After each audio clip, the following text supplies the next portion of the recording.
Diceritakan Abu Jahil tinggal berdekatan dengan rumah Abu Nawas. Abu Jahil ini terkenal sangat pelit. Ia terbiasa memanfaatkan barang orang lain, termasuk meminjam keledai milik Abu Nawas. Karena seringnya meminjam keledai, Abu Nawas sampai berkata, "Hei Abu Jahil, ambil saja keledai ini untukmu. Anggap saja sebagai hadiah dariku." Mendengar itu, Abu Jahil pun tertawa. "Ngapain aku harus memiliki keledai? Aku hanya mengambilnya ketika perlu. Jadi, aku tidak usah repot menanggung biaya makannya," balas Abu Jahil. Begitulah sifat Abu Jahil. Saking pelitnya, ia bahkan tidak mau memelihara keledai.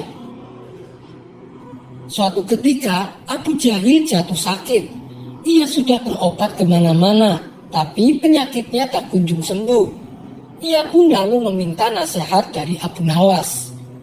"Tolonglah Abu, apa yang harus aku lakukan agar bisa sembuh?" ucap Abu Jahil. "Begini Abu Jahil, mungkin penyakitmu ini karena akibat sifatmu sendiri. Hilangkanlah sifat pelit dan bakhilmu. Insya Allah penyakitnya bisa hilang," tutur Abu Nawas. "Baiklah Abu, saya bernazar, kalau saya sembuh, saya akan mentraktir kawan-kawan kita," balas Abu Jahil. Tidak berselang lama, akhirnya Abu Jahil sembuh dari penyakitnya. Ia pun kemudian menemui Abu Nawas. "Kamu sudah sembuh Abu Jahil?" tanya Abu Nawas. "Alhamdulillah Abu Nawas, dan saya berniat akan melaksanakan nazarku. Mari Abu Nawas, kita undang kawan-kawan kita untuk makan-makan di rumahku," ajak Abu Jahil. Kemudian dengan ditemani Abu Nawas, Abu Jahil mengelilingi seluruh pelosok kampung untuk mengundang kawan-kawannya. Setelah malam tiba, kawan-kawannya sempat ragu untuk datang, sebab mereka tahu Abu Jahil orangnya sangat pelit.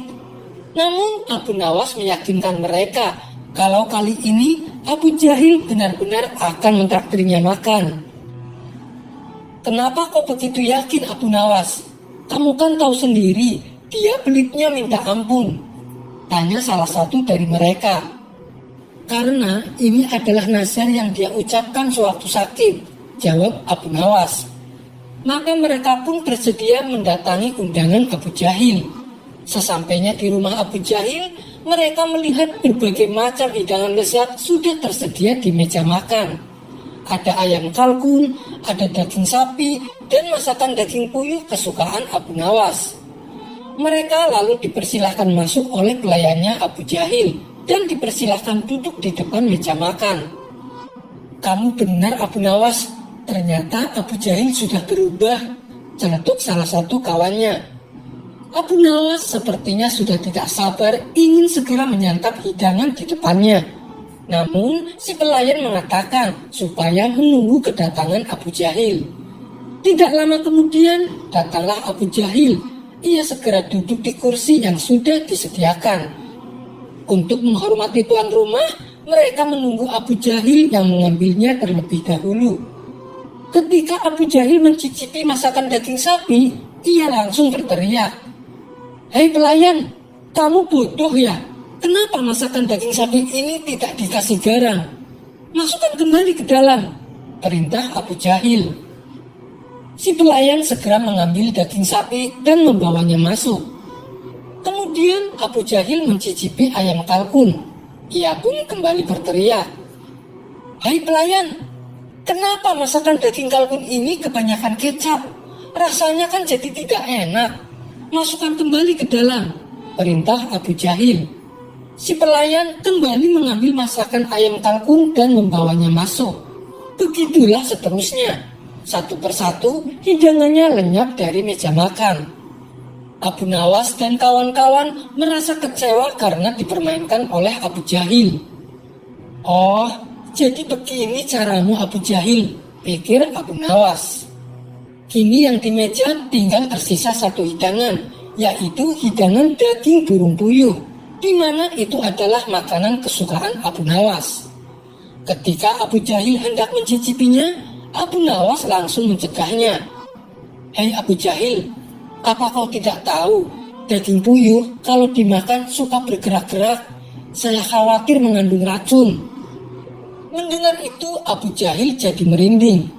Masa sih Abu Nawas, kamu jangan mengada-ada, ucap Abu Jahil.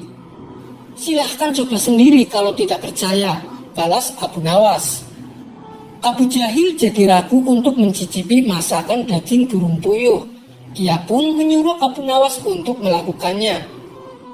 Coba Abu Nawas, aku ingin lihat apakah perkataanmu benar. Coba kau makan daging puyuh itu, pinta Abu Jahil. Baik, aku akan membuktikannya, timpal Abu Nawas. Abu Nawas lalu mengajak kawan-kawannya untuk bersama menyantap hidangan daging burung puyuh. Tidak terasa, masakan daging puyuh di meja sudah habis tak tersisa.